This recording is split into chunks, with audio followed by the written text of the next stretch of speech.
ಯಾರ ಕೈಗೆ ಯಾರ ಚೊಂಬು ಸುದ್ದಿಗೆ ಸ್ವಾಗತ. ನಾನು ದೀಕ್ಷಾ ಬಂಗೇರ. ಮೋದಿಯವರ ಚೊಂಬು ಕರ್ನಾಟಕದ ಅಂಬು, ಮುಂದೆ ಮತದಾರರ ಚೊಂಬು ಯಾರತ್ತ ಇಂಬು. ಚೊಂಬು ಚರಿತ್ರೆಯು ಇತಿಹಾಸದ ಅದ್ಭುತ ಕೊಂಬು. ಮೋದಿಯವರ ಸರ್ಕಾರವು ಕರ್ನಾಟಕಕ್ಕೆ ಚೊಂಬು ನೀಡಿದೆ. ಮೋದಿಯವರು ಬಿಜೆಪಿಗೆ ಚೊಂಬು ನೀಡಿ ಕಳುಹಿಸಿ ಎಂಬುವುದು ಕರ್ನಾಟಕದ ಕಾಂಗ್ರೆಸ್ಸಿಗರ ಚುನಾವಣಾ ಪ್ರಚಾರವಾಗಿದೆ. ನಾವು ಚೊಂಬು ತುಂಬಿಸಿ ಕೊಟ್ಟಿದ್ದೆವು, ಅದನ್ನು ಬರಿದು ಮಾಡಿದ್ದಾರೆ ಎನ್ನುತ್ತಾರೆ ಬಿಜೆಪಿಗರು. ಚೊಂಬಿನಲ್ಲಿ ಏನು ತುಂಬಿಸಿ ಕೊಟ್ಟಿರಿ, ಕಲ್ಲೋ ಮಣ್ಣೋ ಎಂಬ ಪ್ರಶ್ನೆ ಹಲವರದು. ಚೊಂಬಿನ ತುಂಬಾ ಟೀಕೆಗಳು ಮತ್ತು ದೂರುಗಳೇ ಕಂಡು ಬಂದಿವೆ ಎಂಬುವುದು ವಿಡಂಬನಾಕಾರರ ಅಭಿಮತವಾಗಿದೆ. ಹಿಂದೊಂದು ಕಾಲದಲ್ಲಿ ಕುಂಬಾರಿಕೆಯಿಂದ ತಯಾರಾದ ಮಣ್ಣಿನ ಪಾತ್ರೆಗಳು ಬಳಕೆಯಲ್ಲಿದ್ದವು. ಮಣ್ಣಿನ ಕುಡಿಕೆಗಳೇ ಆಗಿನ ಚೊಂಬುಗಳು. ಕುಡಿಕೆ ದೊಡ್ಡದಾದರೆ ಮಡಕೆ, ಅಗಲವಾದರೆ ಅಳಗೆ ಇತ್ಯಾದಿ ಹೆಸರುಗಳನ್ನು ಪಡೆದಿದೆ. ತುಳುನಾಡಿನಲ್ಲಿ ಅರ್ಧ ಶತಮಾನದ ಹಿಂದಿನವರೆಗೂ ಪಲ್ಲಯಿ, ಗದ್ದವು, ಬಾಣಿ ಎಂದು ಎಲ್ಲ ಬಗೆಯ ಅಡುಗೆ ಮನೆ, ನೀರಿನ ಮನೆಯ ಪರಿಕರಗಳು ಮಣ್ಣಿನವೇ ಆಗಿದ್ದವು. ಮಣ್ಣಿನ ಮಣಿಗಳಿಂದ ಆಭರಣ ಮಾಡಿರುವುದು ಸಿಂಧೂ ನಾಗರಿಕತೆಯ ಸಹಿತ ಎಲ್ಲ ನಾಗರಿಕತೆಗಳಲ್ಲಿ ಕಂಡುಬಂದಿದೆ. 13,000 ವರ್ಷ ಹಿಂದಿನ ಮಣ್ಣಿನ ವಸ್ತುಗಳು ಇರಾಕಿನಲ್ಲಿ, 10,000 ವರ್ಷ ಹಿಂದಿನ ಮಣ್ಣಿನ ವಸ್ತುಗಳು ಇರಾನ್ ಮೊದಲಾದ ಕಡೆ ಉತ್ಖನನದಲ್ಲಿ ಪತ್ತೆಯಾಗಿದೆ. ಅನಂತರದ ದಿನಗಳಲ್ಲಿ ಇಟಲಿ ಮತ್ತು ಚೀನಾಗಳ ಮಣ್ಣಿನ ವಸ್ತುಗಳು ಅತ್ಯುತ್ತಮವಾಗಿದ್ದವು ಎನ್ನುವುದು ಸಂಶೋಧಕರ ಅಭಿಪ್ರಾಯವಾಗಿದೆ. ಮಣ್ಣಿನ ಮುಂದುವರಿದ ಅಧ್ಯಾಯವೇ ಪಿಂಗಾಣಿ. ಈ ವಿಷಯದಲ್ಲೂ ಚೀನಿಯರೇ ದೊರೆಗಳು.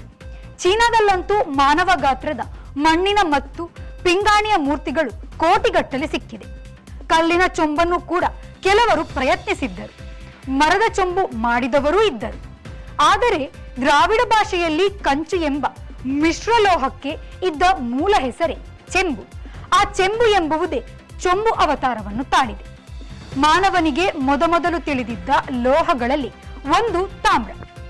ಮೊದಮೊದಲಿಗೆ ಮೆಡಿಟರೇನಿಯನ್ ಸಮುದ್ರದ ಸೈಪ್ರಸ್ ದ್ವೀಪದಲ್ಲಿ ಇದು ಪತ್ತೆಯಾದುದು ಇಲ್ಲವೇ ಹೆಚ್ಚಾಗಿ ಕಂಡುಬಂದುದರಿಂದ ಇದನ್ನು ಸಿಪ್ರಿಯನ್ ಲೋಹ ಎಂದು ಕರೆದಿದ್ದಾರೆ. ಉತ್ತಮ ಉಷ್ಣವಾಹಕ ಆಗಿರುವುದರಿಂದ 60% ಹೆಚ್ಚು ವಿದ್ಯುತ್ ತಂತಿಗಳು ತಾಮ್ರದಿಂದಲೇ ತಯಾರಾಗುತ್ತದೆ. ಇದರಿಂದ ಮಿಶ್ರಲೋಹವಾಗಿ ಪಡೆದುದೇ ಹಿತ್ತಾಳೆ, ಕಂಚು. ತಾಮ್ರದ ಚೊಂಬುಗಳು ಆರಾಧನೆಗಳಲ್ಲೂ ಮಹತ್ವ ಪಡೆದಿದೆ. ತಾಮ್ರದ ಗಿಂಡೆಗಳು ಎಷ್ಟು ಮಹತ್ವವಾದವುಗಳೆಂದರೆ ಮಠದ ಸ್ವಾಮಿಗಳ ಬಳಿ ಒಬ್ಬರು ಗಿಂಡೆಮಾಣಿ ಇರುತ್ತಾರೆ.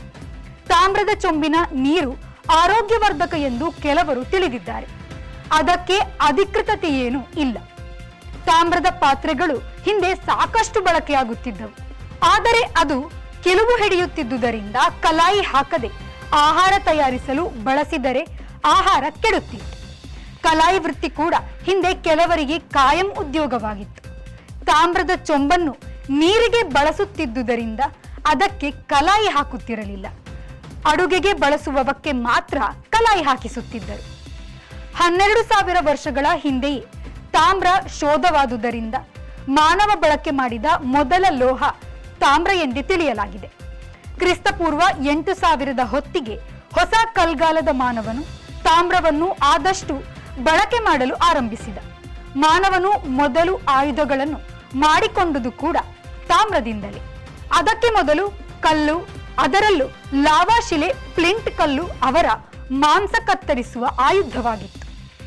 ಲೋಕಮಟ್ಟದ ತುಲನೆಯಲ್ಲಿ ಭಾರತದಲ್ಲಿ ತಾಮ್ರದ ನಿಕ್ಷೇಪಗಳು ಕಡಿಮೆ. ಬಿಹಾರದ ಸಿಂಗಭೂಮ್ ಪ್ರಮುಖವಾದುದು. ಕರ್ನಾಟಕದಲ್ಲಿ ಕಪ್ಪತಗುಡ್ಡ, ತಿಂತಿಣಿ ಮೊದಲಾದವು ಸ್ವಲ್ಪ ಪ್ರಮಾಣದಲ್ಲಿ ತಾಮ್ರದ ನೆಲೆಗಳಾಗಿದ್ದವು. ತಾಮ್ರ ಮತ್ತು ತವರಗಳ ಮಿಶ್ರಲೋಹವಾಗಿದೆ ಕಂಚು. ಚೊಂಬಿನಲ್ಲಿ ಕಂಚಿನ ಚೊಂಬಿಗೆ ತುಂಬಾ ಮಹತ್ವವಿದೆ. ಈ ಚೊಂಬಿಗೆ ನಾಮ ಹಾಕಿ ಬೇಡುವವರಿಂದ ಹಿಡಿದು ಇದನ್ನು ಕಲಶವಾಗಿ ಪೂಜಿಸುವವರೆಗೆ ಇದು ಬಳಕೆಯಾಗಿದೆ. ಕೊನೆಗೆ ಯಾರಾದರೂ ಕೈಗೆ ಚೊಂಬು ಕೊಡುವುದು ಎಂದರೆ ತಿರುಪೆಗೆ ಹಚ್ಚುವುದು ಎಂದು ಅರ್ಥವಿದೆ. ಹಾಗೆಯೇ ಏನೂ ಕೊಡದಿರುವುದು ಎಂದು ಅರ್ಥವಿದೆ.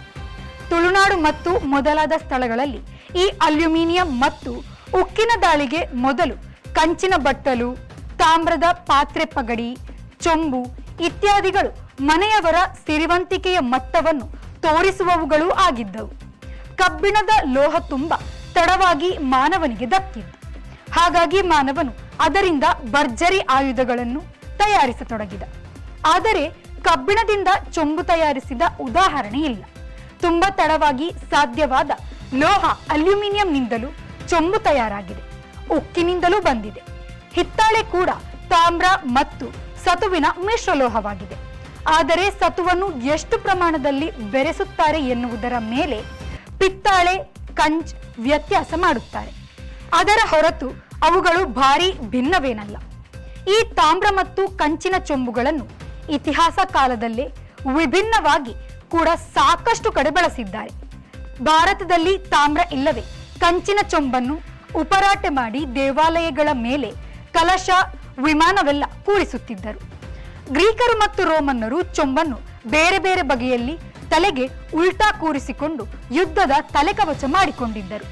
ಅಲಂಕಾರದ ತಾಮ್ರ, ಹಿತ್ತಾಳೆ ವಸ್ತುಗಳನ್ನು ತಯಾರಿಸುವಾಗ ಚೆಂಬುಗಳನ್ನು ಹಿಂದೆ ಮುಂದೆ, ಆಚೆ ಈಚೆ ಉಲ್ಟಾ ಪಲ್ಟಾ ಕೂರಿಸಿ ಹಲವು ವಸ್ತುಗಳನ್ನು ತಯಾರಿಸುತ್ತಾರೆ. ಈಗ ಅವೆಲ್ಲ ಮತ್ತಷ್ಟು ಕೋನಗಳ ಚೆಂಬುಗಳಾಗಿ, ಟ್ರೋಫಿಗಳಾಗಿ ಎಲ್ಲ ಕಡೆ ಕಾಣಿಸಿಕೊಂಡಿದೆ. ನೆಂಟರು ಬಂದರೆ ಚೊಂಬಿನಲ್ಲಿ ಕೈಕಾಲು ತೊಳೆಯಲು ನೀರು ಮತ್ತು ಆಮೇಲೆ ಕುಡಿಯಲು ಚೊಂಬಿನಲ್ಲಿ ನೀರು ಕೊಡುವುದು ಕ್ರಮ. ಈಗೆಲ್ಲ ಅವೆಲ್ಲ ಗುಡ್ಡ ಹತ್ತಿದೆ. ಕುಡಿಯಲು ನೀರನ್ನು ಲೋಟದಲ್ಲಿ ಕೊಡುತ್ತಾರೆ.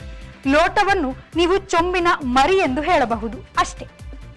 ಆದರೆ ನಿಜವಾದ ಮರಿ ಚೊಂಬುಗಳು ಇಂದು ಮಕ್ಕಳ ಆಟದ ಅಡುಗೆ ಮನೆಯ ವಸ್ತುಗಳಾಗಿವೆ. ಇದು ಈ ಹೊತ್ತಿನ ಸುದ್ದಿ. ನಿರಂತರ ಸುದ್ದಿ ಮತ್ತು ಮನೋರಂಜನೆಗಾಗಿ V4 ನ್ಯೂಸ್ನ ಫೇಸ್ಬುಕ್ ಪೇಜ್ ಫಾಲೋ ಮಾಡಿ ಹಾಗೂ ಯೂಟ್ಯೂಬ್ ಚಾನೆಲ್ ಸಬ್ಸ್ಕ್ರೈಬ್ ಮಾಡಿ.